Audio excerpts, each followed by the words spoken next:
सनातन धर्म में सर्वोच्च माने जाने वाले चाहे शंकराचार्य हो या कोई जगत गुरु, कथा प्रवक्ता हो या संत महंत धर्माचार्य, जो शास्त्र के विरुद्ध आचरण करेगा, लोगों को मनमुखी ज्ञान पेलेगा, बाबा उसका विरोध करेगा। बाबा का कहना है कि सनातन धर्म के नाम पर अंधविश्वास नहीं फैलने देंगे। जगत गुरु रामभद्राचार्य जी हो या फिर शंकराचार्य अवमुक्तेश्वरानंद सरस्वती, बागेश्वर धाम के धीरेन्द्र कृष्ण शास्त्री हो या श्री श्री रविशंकर, शिव कथा करने वाले प्रदीप मिश्रा हो या फिर दुनिया की सभी शंकाओं का समाधान करने का दम भरने वाले अनिरुद्धाचार्य, और भी जितने धर्माचार्य हैं जो शास्त्र विरुद्ध वक्तव्य देते हैं, बाबा ने सबको लाइन में लगा दिया है। जो भी पाखंड करेगा, अंधविश्वास फैलाएगा, बाबा उसके विरोध में 24 घंटे तैयार है। आज हम आपको उसी बाबा के विषय में बताएंगे जिस बाबा का नाम है निग्रहाचार्य श्री भगवतानंद गुरु। जो भी शास्त्रनिष्ठ व्यक्ति है उसका मैं अपना हूँ और वह मेरा अपना है, और जो भी शास्त्र विरुद्ध वक्तव्य देता है, चाहे वह किसी भी संप्रदाय का हो, किसी भी पद पर बैठा हो, किसी भी प्रकार के डिग्री, पुरस्कार और सम्मान से युक्त हो, वह मेरे लिए विष्ठावत, त्याज और गर्हित है। क्योंकि आने वाले भविष्य में ये बाबा बहुत से मनमुखी धर्माचार और धर्म के नाम पर पाखंड फैलाने वाले कथा प्रवक्ताओं की दुकान बंद कराने वाला है। आचार प्रभो धर्म, धर्म चक्रवर्ती, कान खोलकर सुन लें। धर्म जो है आचरण प्रधान है और उस धर्म के भगवान नारायण स्वामी होते हैं। आचार प्रभो धर्म, धर्मस्य प्रभुरच्युतः, भगवान नारायण धर्म स्वरूप है, रामो विग्रहवान धर्म। आप वेद व्यास जी के गद्दी पर बैठे हैं, व्यासपीठ पर बैठे हैं, और वहीं से आप अधर्म का विस्तार करते हैं। कैसे सहन करेंगे? क्यों सहन करेंगे? जनता को मूर्ख बनाना बंद कीजिए। नहीं जानते हैं तो चुप रहना सीख लीजिए, और अगर बोलना ही है तो हिंदू धर्म के नाम पर मत बोलिए ना। दयानंद सरस्वती ने आर्य समाज खोल लिया कि नहीं खोल लिया? बोलने को तो रामपाल भी बोल ही रहा है, राम रहीम भी बोल ही रहा है, राधे माँ भी बोल ही रही है, साईं बाबा वाले भी बोल ही रहे हैं, स्वामी नारायण बोल ही रहा है। हिंदू धर्म के नाम पर नहीं बोले, यह स्वीकार्य नहीं होगा। आपको बता दें, जगत गुरु स्वामी रामभद्राचार्य जी महाराज, जिनके सामने प्रधानमंत्री, मुख्यमंत्री जैसे शीश झुकाते हैं, जिनको भारत सरकार ने पद्म विभूषण से सम्मानित किया है, उनका भी शास्त्रीय विरोध निग्रहाचार्य भगवतानंद गुरु वर्षों से करते आ रहे हैं। इतना ही नहीं, दोनों का विवाद न्यायालय तक पहुंच चुका है, परंतु जगत गुरु रामभद्राचार्य जी के खिलाफ बाबा का शास्त्रीय विरोध अभी भी जारी है। सनातन धर्म में कोई भी ब्रह्मा से लेकर कीड़ा तक धर्म की दृष्टि से असमीक्षणीय नहीं है। प्रत्येक तत्व की समीक्षा होती है। ये वो सनातन धर्म है जहाँ ब्रह्मदेव ने वेद विरुद्ध व्याख्यान किया तो भगवान शिव ने माथा काट दिया। यह वह सनातन धर्म है जहाँ प्रजापति दक्ष ने धर्म विरुद्ध कृत्य किया तो भगवान शिव ने उसका माथा काट दिया। यह वह सनातन धर्म है जहाँ देवराज इंद्र ने दुष्कृत्य किया, द्विजराज चंद्रमा ने दुष्कृत्य किया, उनको भी दंड मिला। भगवती गंगा ने जब ब्रह्मलोक में कुछ अमर्यादित प्रतिक्रिया की तो उनको भी धरती पर आना पड़ा, वसुओं को मानव का अवतार लेना पड़ा। यह वह सनातन धर्म है जहाँ पर भगवान नारायण भी नारद के शाप को चरितार्थ करने के लिए, उस दंड को भोगने के लिए पत्नी वियोग की लीला करते हैं। यह वह सनातन धर्म है। आप और हम किस श्रेणी में आते हैं? हमने यह प्रतिज्ञा की है कि जब तक हमारे अंदर भगवान विद्यमान है, किसी संप्रदाय का कोई आचार्य हो, कोई पुरस्कार विजेता हो, किसी भी पद पर बैठा हो, यदि सनातन धर्म एवं शास्त्रों के विरुद्ध जाकर धर्म शास्त्रों की व्याख्या करेगा तो हमारे द्वारा उसका पुरजोर विरोध किया जाएगा। चलते होंगे बाबा लोग लाखों करोड़ों की गाड़ियों में, मेरे नाम पर एक साइकिल तक नहीं है, लेकिन जब जब धर्म की बात आएगी तो हम वेद व्यास जी को मानेंगे, वाल्मीकि जी को मानेंगे, भगवान महादेव और अगस्त ऋषि को मानेंगे। किसी भी कल्पित मत मतांतर के प्रवर्तकों की बात हम नहीं मानेंगे। जब तक हमारे अंदर भगवान की कृपा, इच्छा और शक्ति विद्यमान है, भगवान जब तक चाहते हैं,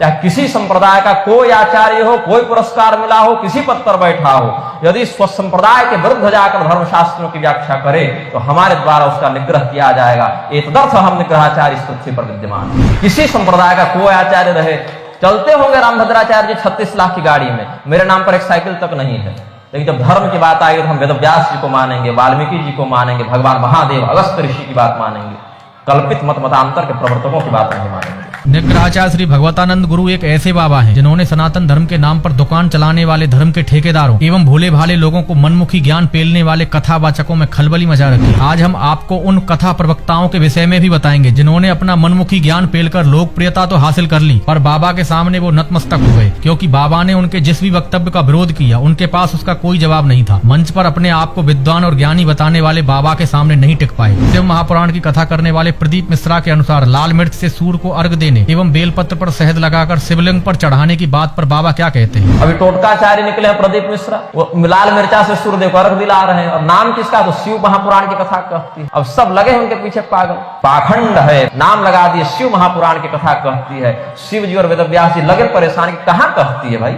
शिव जी को भी नहीं पता होगा कि लाल मिर्चा से सूर्यदेव को अर्घ देने का विधान शिव पुराण में कहाँ लिखा है, और प्रदीप मिश्रा कैसे बताते हैं। लेकिन टीवी पर आते हैं तो लोग चले हैं पीछे पीछे। मधु से बेलपत्र पर लगा के और चढ़ा देने से बच्चा पास कैसे होता है, ये शिव महापुराण की कथा कहती है, कहती होगी।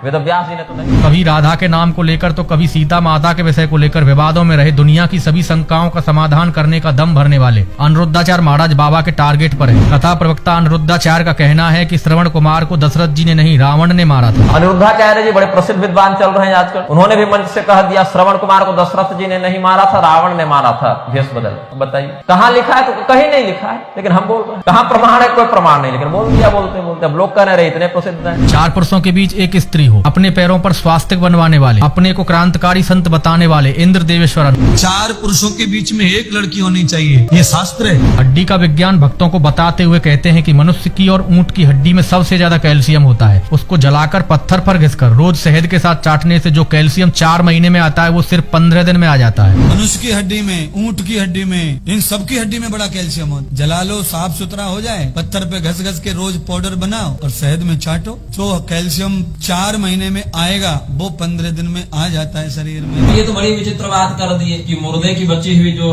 हड्डी है उसके भस्म को या हड्डी को शहद में मिला के चाटो तो कैल्शियम की वृद्धि होगी शरीर में। आयुर्वेद की कंपनियां ऐसा करती हैं, तो करती हैं तो उनका स्पष्ट नाम बताते हैं ना कि अमुक कंपनी ने अमुक दवा में मनुष्य की हड्डी का मिश्रण किया है कैल्शियम वृद्धि के लिए, पावर बढ़ाने के लिए, ताकि उस आयुर्वेद की उस कंपनी से पूछा जाता कि किस आयुर्वेद के ग्रंथ के आधार पर तुम ये कल्प बना रहे हो, अथवा इसके लिए क्या संवैधानिक या धार्मिक तुम्हारे पास अधिकार उपलब्ध है। तो ये बताना था ना कि अमुक कंपनी ने अमुक दवा में हड्डियों का मिश्रण किया है, तब ना हम लोग को इस पर आपत्ति करेंगे। और उल्टे कह दे रहे हैं कि इसमें तो चलता है भाई, कैल्शियम बढ़ाना है तो श्मशान के मुर्दे की बची जली हड्डी को शहद मिला के चाटो। क्रांतिकारी जी का कहना है कि लोग ऐसे मूर्ख हैं जो शमशान को अपवित्र मानते हैं और घर को पवित्र, जबकि जहाँ व्यक्ति की मृत्यु होती है वह स्थान अपवित्र होता है। उनका कहने का मतलब है कि मनुष्य की मौत घर में होती है और घर अपवित्र होता है। बाथरूम जाएंगे 10 बार नहाएंगे नहीं, और शमशान गए तो नहाएंगे घर पे आके। इतने मूर्ख आनंद हो गए। बोलो अच्छा, बोलो किसी को दस्त लग जाते हैं वो उतनी बार नहाता है जितनी बार करता है? 20 बार दस्त गया,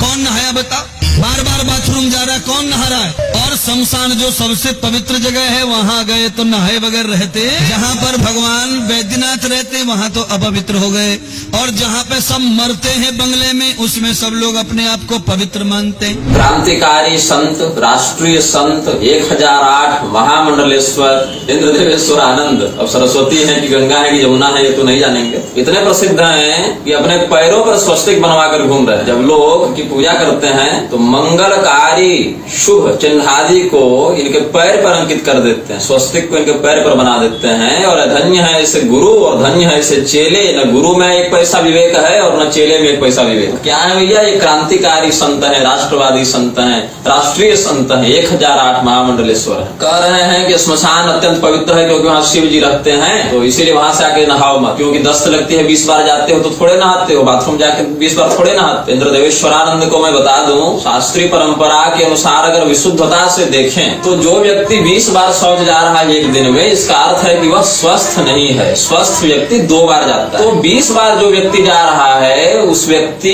में रोग विद्यमान है, और रोगी के लिए प्रत्येक बार शौच जाकर स्नान करना विहित नहीं होता। तो इस उदाहरण को आप श्मशान के साथ तुलना नहीं कर सकते, जबकि श्मशान व्यक्ति 20 बार प्रतिदिन नहीं जा रहा है। श्मशान कोई भी सामान्य व्यक्ति 2 ही स्थिति में जाता है, या तो उसके किसी निकटवर्ती व्यक्ति का निधन हो गया हो तो देहांत हो गया तो इसीलिए श्मशान जा रहा है साथ में, अथवा किसी विशिष्ट साधना मार्ग में प्रवृत्त होने के कारण जो श्मशान में संबंधित क्रिया है उनको संपादित करने के लिए श्मशान जा रहा है। श्मशान पवित्र नहीं है। भगवान शिव तो जहर भी खाए थे, कालकूट का भी उन्होंने पान किया था, दिगंबर अवस्था में भी भ्रमण करते हैं। तो श्मशान अमंगल तत्व है, मंगलकारी तत्व श्मशान नहीं है। ये है कथा प्रवक्ता कौशिक जी महाराज। इनका कहना है कि जो लोग कहते हैं कि स्त्रियों को सालिग्राम की पूजा नहीं करनी चाहिए, मैं उनसे छाती ठोक कर कहता हूँ कि स्त्री को सालिग्राम की पूजा करनी चाहिए। कोई मेरी बात को काट कर दिखाए। कहा जाता है कि नारी सालिग्राम की पूजा नहीं कर सकती। मैं छाती ठोक करके कह सकता हूँ, प्रमाण के साथ कह सकता हूँ, नारी सालिग्राम भगवान की पूजा करने की अधिकारिणी है। कोई काटे मेरी बात। कौशिक जी ने जो कहा कि सीना ठोक कर सकता हूँ स्त्रियां सालिग्राम का पूजन कर सकती हैं, तो कैसे कर सकती हैं और कैसे नहीं कर सकती हैं, इसका उन्होंने पूरा स्पष्ट तो प्रमाण दिया नहीं। उन्होंने मंच से भले कह दिया कि मैं कर सकता हूँ, प्रमाण दे दूंगा, लेकिन क्या प्रमाण था ये तो उन्होंने बताया नहीं। उल्टे व्यक्तियों को भ्रमित कर दिया। स्कंद पुराण का ही प्रमाण मेरे पास उपलब्ध है शूद्र वर्ण के व्यक्ति को और स्त्रियों को शालग्राम भगवान का स्पर्श पूर्वक पूजन नहीं करना है। यदि उनमें भगवान नारायण के प्रति भक्ति हो तो वे दूर से बिना स्पर्श के ही शालग्राम भगवान का अर्चन करें। शालग्राम भगवान के पूजन की बहुत ही स्पष्ट और बहुत ही कठोर विधियां हैं और यहाँ तक कि हम लोग भी भगवान शालग्राम का अर्चन जब करते हैं तो बहुत ही स्पष्ट कठोर नियमों के साथ करते हैं। ये नहीं कि केवल भक्ति हो गई तो हम पूजन करने लगे, नहीं। हिंदू सनातन धर्म के संत महंत एवं धर्माचार विद्वानों आदि को चाहिए कि जो भी धर्म के नाम पर पाखंडवादिता और अंधविश्वास फैलाकर सस्ती लोकप्रियता हासिल करने का प्रयास करे, जो भी तथाकथित मनमुखी बाबा या कथा प्रवक्ता अपना मनमुखी ज्ञान पेलकर सनातन धर्म में भ्रांतियां फैलाए एवं भोले भाले लोगों को भ्रमित करने का प्रयास करे, शास्त्र के विरुद्ध वक्तव्य दे, उसका विरोध अवश्य करे, जिससे कि विधर्मियों वामपंथियों के द्वारा चल रहे षड्यंत्रों से आने वाली पीढ़ी और सनातन धर्म को बचाया जा सके। इस संदर्भ में आप सभी अपना विचार कमेंट करके अवश्य बताएं। आज के लिए इतना ही। देखते रहिए धर्म की आवाज। देखते रहिए धर्म की आवाज। धर्म की आवाज चैनल को सब्सक्राइब अवश्य करें।